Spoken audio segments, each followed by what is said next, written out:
Estimados estudiantes, buenos días. Ahora me propongo explicarles sobre la esterilidad, o en algunos libros lo explican como androesterilidad.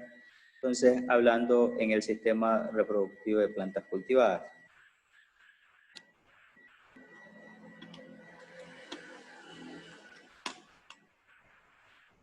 Bien, entonces, esto es que se llama esterilidad o machoesterilidad, o algunos libros lo determinan como androesterilidad, pues no es más que la ausencia total o parcial de la producción o liberación de granos de polen viables, en de recurrencia a mutaciones o algunos problemas que se presenten en la formación de los granos de polen.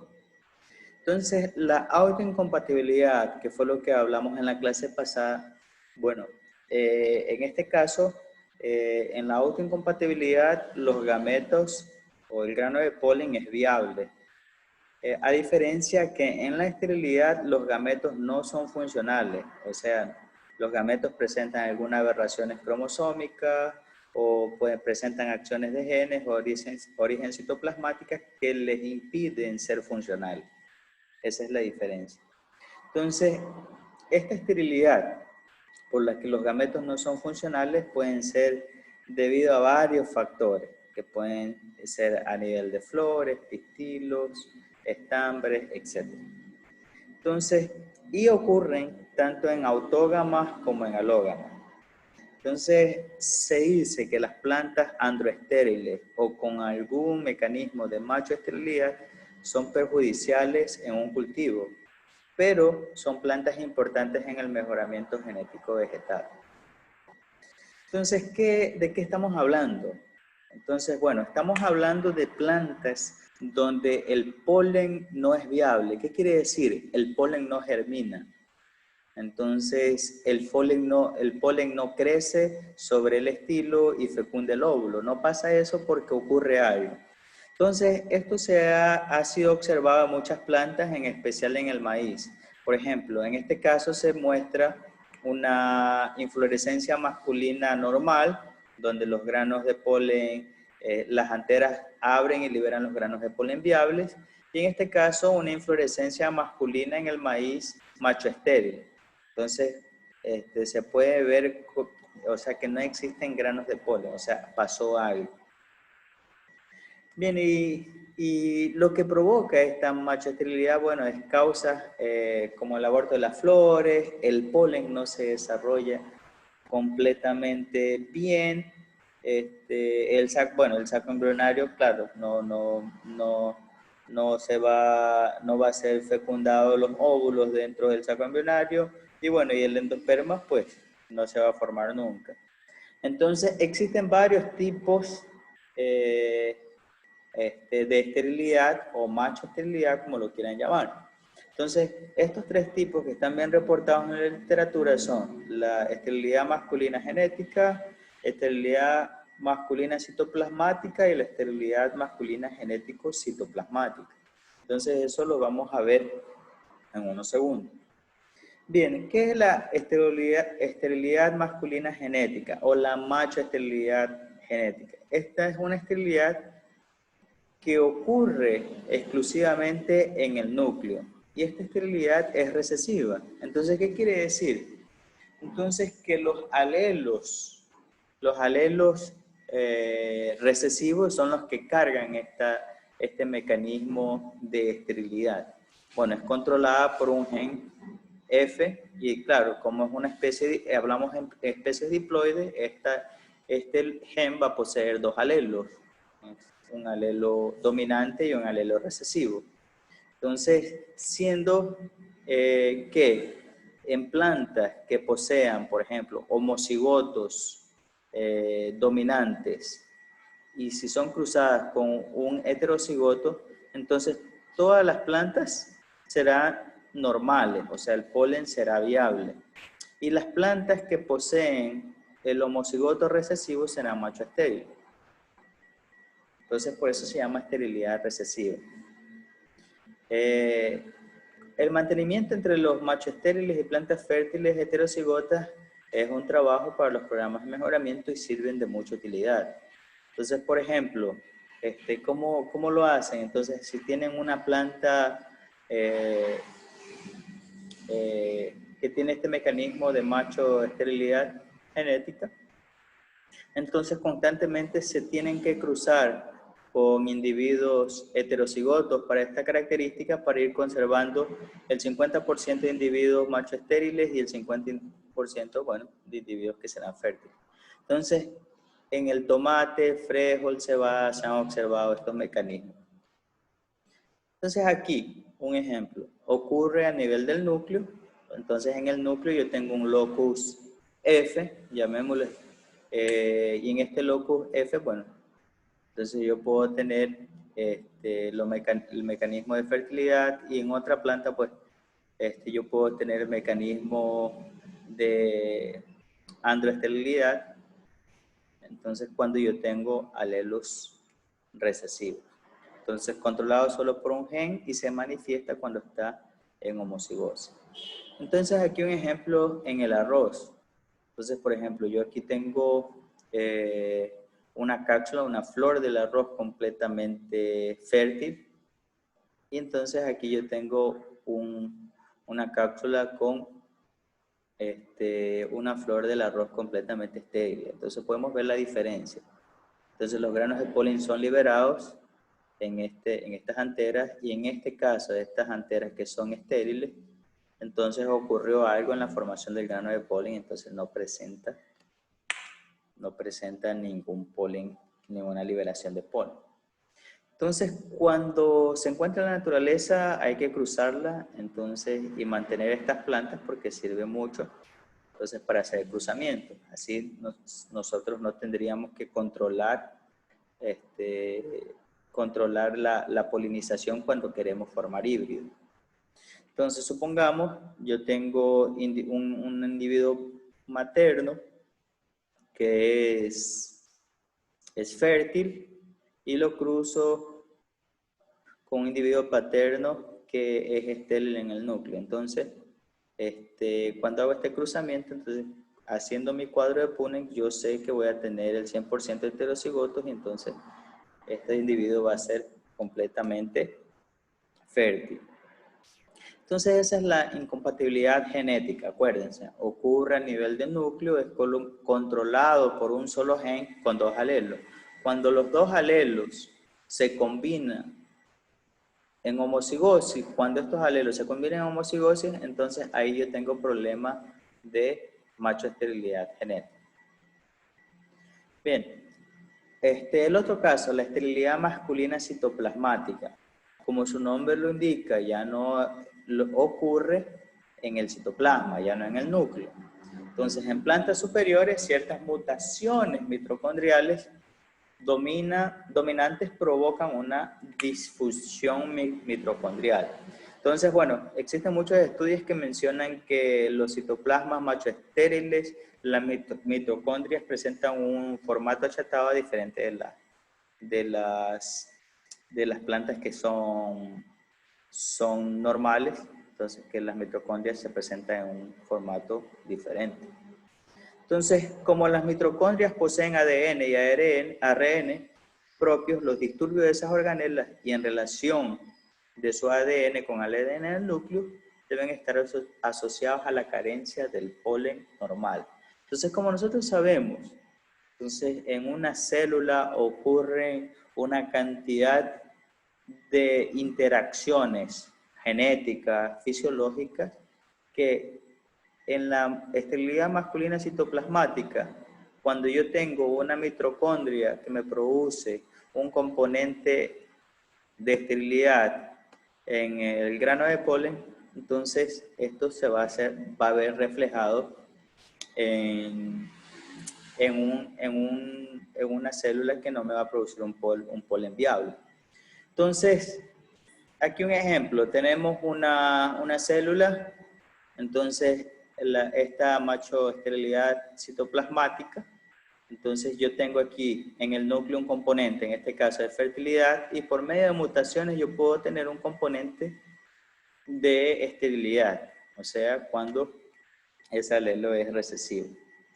Entonces, supongamos, yo tengo un individuo materno y en las mitocondrias yo tengo un componente o un alelo de esterilidad y yo lo cruzo con un padre, o sea, que tiene en el citoplasma las mitocondrias normales. Entonces, esa progenie, esa F1 va a ser completamente estéril. ¿Por qué? ¿O por qué organela estaría controlada esta mutación? Como lo hemos hablado, por las mitocondrias. Y bueno, y acordémonos que que el citoplasma, estas características citoplasmáticas son heredadas al 100% por la madre. Entonces, ¿por qué? Porque cuando llega el grano de polen y fecunda y se juntan, lo que causa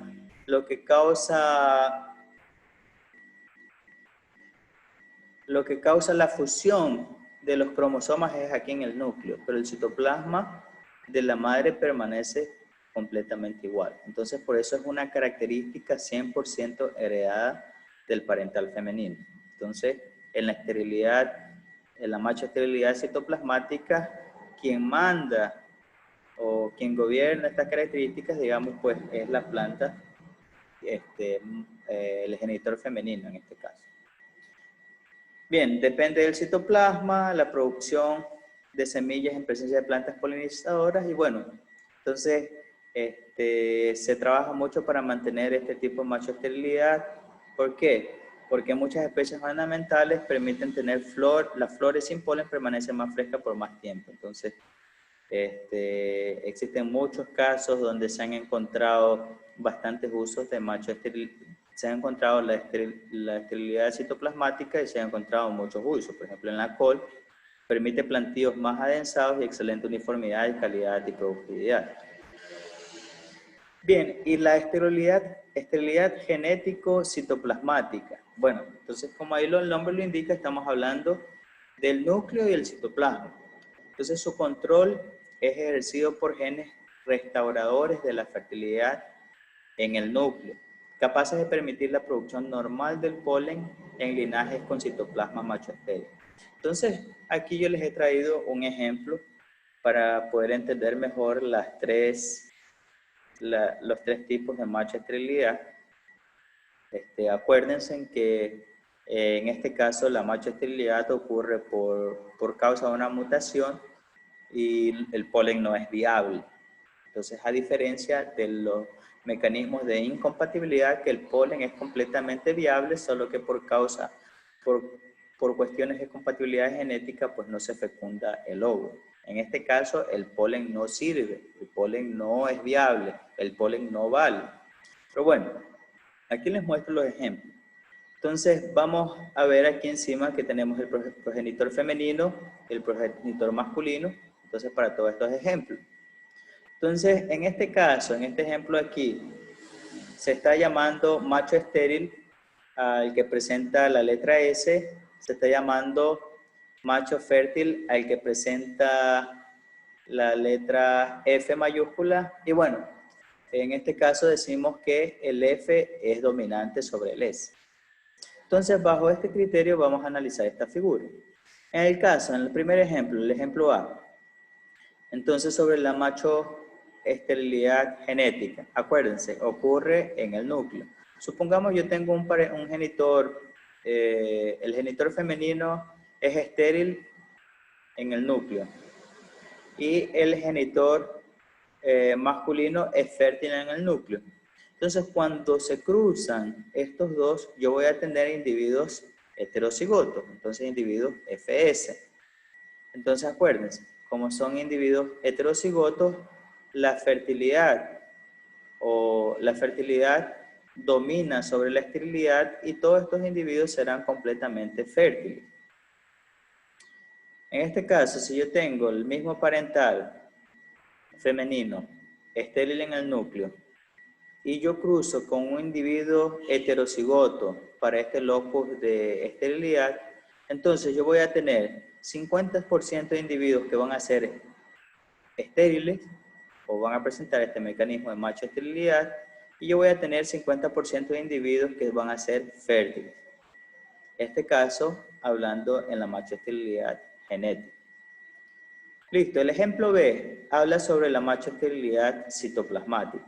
Entonces, en el citoplasma, en una organela en cual la mitocondria es que produce un componente de esterilidad, en el genitor femenino tengo un componente de esterilidad.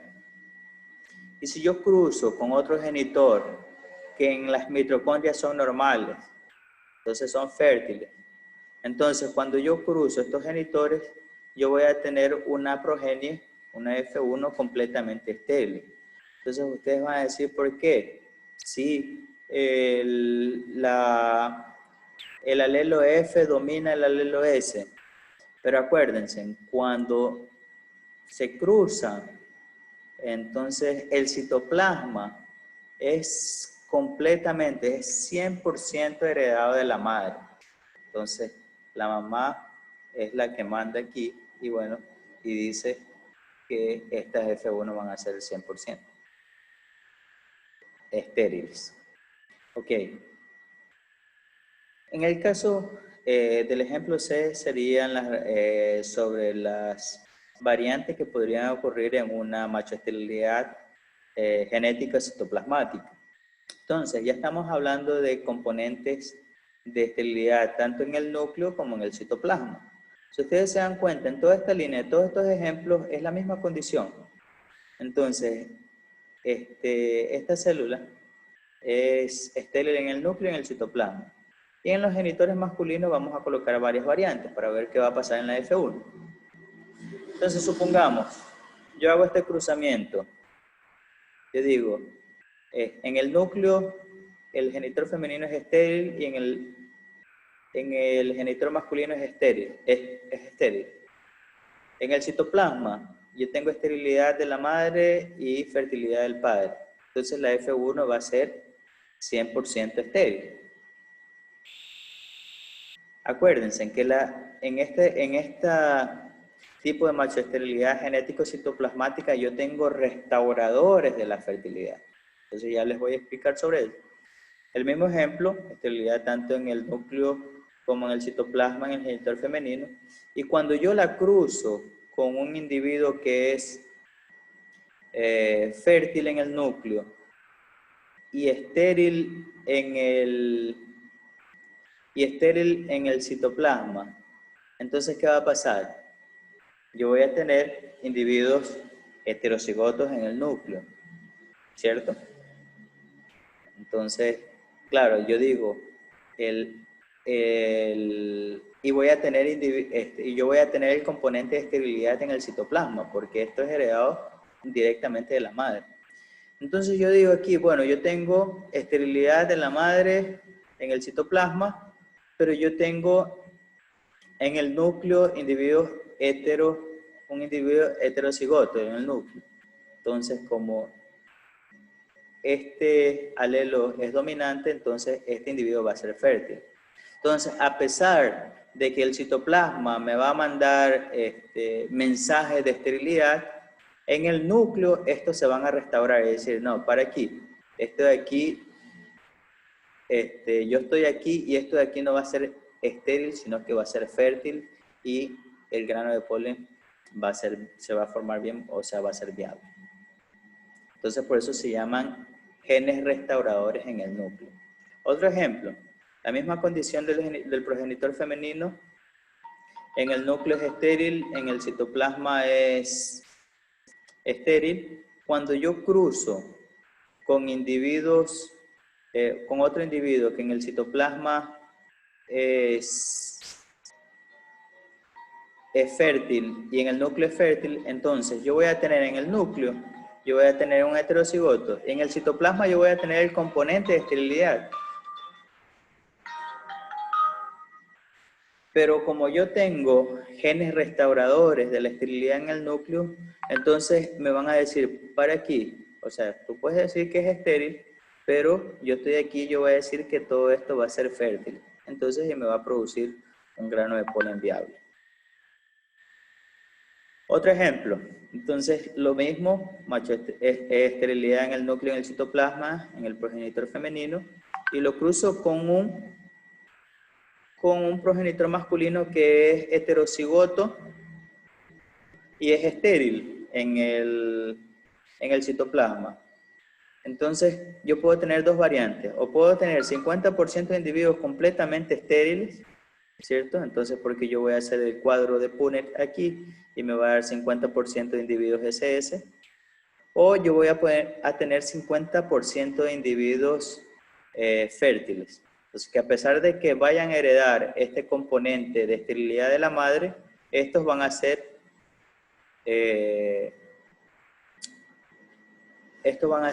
reestructurados o van a ser nuevamente reestructurado el componente de fertilidad, o va a ser recuperado el componente de fertilidad. Ok. Y si yo tengo, bueno, el mismo cruzamiento, pero con un componente de fertilidad en el núcleo, entonces yo voy a tener lo mismo. Entonces yo puedo tener 50% de individuos estériles o puedo tener el 50% de individuos fértiles. Acuérdense por qué, a pesar de que el núcleo me dice que esa célula es estéril para la formación de un grano de polen, entonces existen los genes restauradores. Entonces que dicen, no, esto de aquí va a ser fértil. Bueno, aquí yo les he explicado los mecanismos de macho esterilidad. Acuérdense que la macho esterilidad es completamente diferente de la incompatibilidad. En la incompatibilidad los granos de polen son viables. En la macho esterilidad el grano de polen no es viable y muchas veces ni se forma. La macho esterilidad ocurre porque existe alguna mutación en la célula y exclusivamente en ese lote. Entonces esto sirve para la producción de híbridos a gran escala. Entonces, aquí nosotros podemos ver la producción de un híbrido de sorgo. Entonces ustedes pueden ver, entonces, que aquí yo tengo plantas normales, entonces donde la inflorescencia masculina funciona correctamente y estas plantas son anormales. Entonces la inflorescencia masculina no funciona, por lo que yo no es necesario hacer